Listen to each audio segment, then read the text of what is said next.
Oke, kembali lagi Sobat Kitchen atau teman-teman desain dapur yang selalu dukung YouTube kita.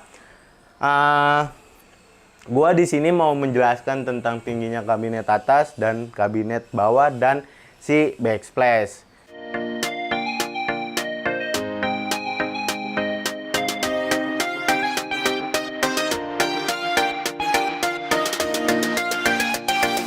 Let us proceed with the first song.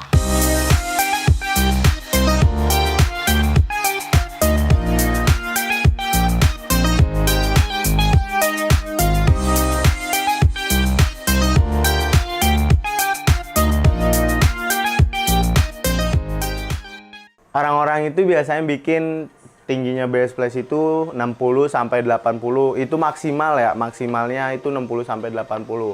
Tapi kalian harus ingat juga di desain dapur itu 65 cm itu udah maksimal.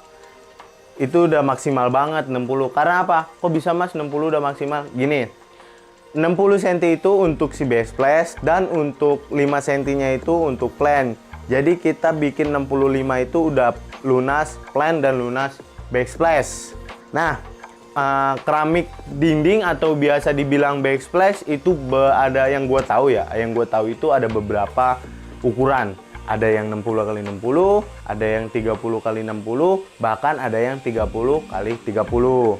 Mas, misalkan ada, Mas, plan fungsinya untuk apa sih? Oke, di sini gue kasih tahu, mungkin ada beberapa orang yang belum tahu. Plan itu fungsinya untuk antisipasi jatuhnya minyak atau air. Jadi dia tidak langsung masuk ke belakang top table atau ke belakang kabinet. Jadi kalau misalkan air jatuh itu nggak langsung masuk ke belakang top table. Jadi dia terhalang oleh plan, jadi lebih safety dan aman guys. Itu penjelasan gue tentang si backsplash. Mungkin lu udah ada yang paham tentang backsplash.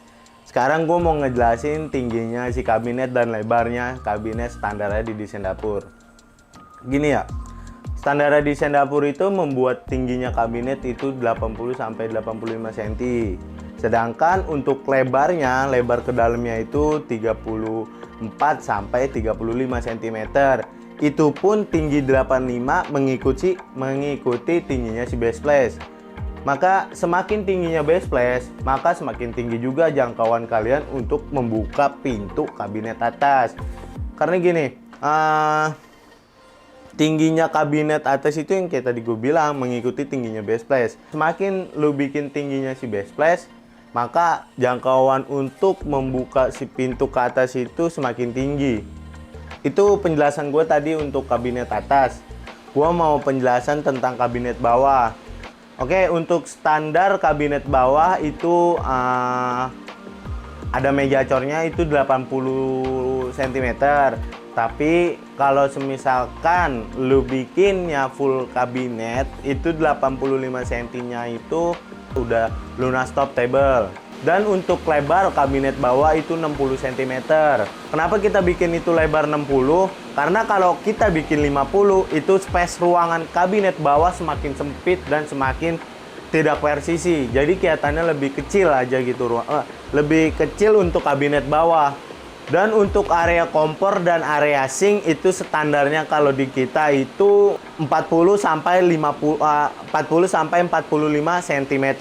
Kalau kita buat 50, maka akan press depan sama belakangnya gitu. Nah, itu aja penjelasan dari gua. Gua pengen ngasih tahu kenapa standarnya di desain dapur itu untuk kabinet atasnya tingginya 85 dan sedangkan untuk lebarnya itu 34 sampai 35. Karena gini, kita mengikuti tingginya orang dewasa. Dan kenapa kita juga bikin backsplash itu maksimal di desain dapur itu 65, karena 60-nya itu yang tadi gue bilang udah cukup buat si tingginya backsplash dan 5 cm-nya itu untuk tingginya si plan. Plan itu tadi gue udah dikasih tahu fungsinya juga agar antisipasi untuk tidak terjatuhnya minyak atau air. Dan untuk kabinet bawah juga tadi gue udah jelasin kalau fullnya kabinet non ya tidak pakai meja cor. Berarti kalau non tidak pakai meja cor itu 85 cm sudah lunas top table. Karena kita bikin ruangan 60 karena agar tidak ngepres si ruangan sink dan ruangan kompor. Biasanya sih standarnya yang tadi gue bilang juga, itu standarnya kompor itu sama sink itu 40 sampai 45 cm. Oke, gitu aja dari gua penjelasan tentang kabinet atas, tentang backsplash atau biasa orang-orang bilang keramik dinding, sama kabinet bawah. Nah, bagi ada yang mau ditanyakan, langsung saja DM Instagram kita atau konsultasi terhadap tim desain dapur. Jangan ragu untuk bertanya-tanya, karena kalian tidak bertanya, kalian tidak apaan sih? Udah, pokoknya jangan ragu untuk konsultasi. Seperti biasa, custom furniture, ingat desain dapur. Thank you.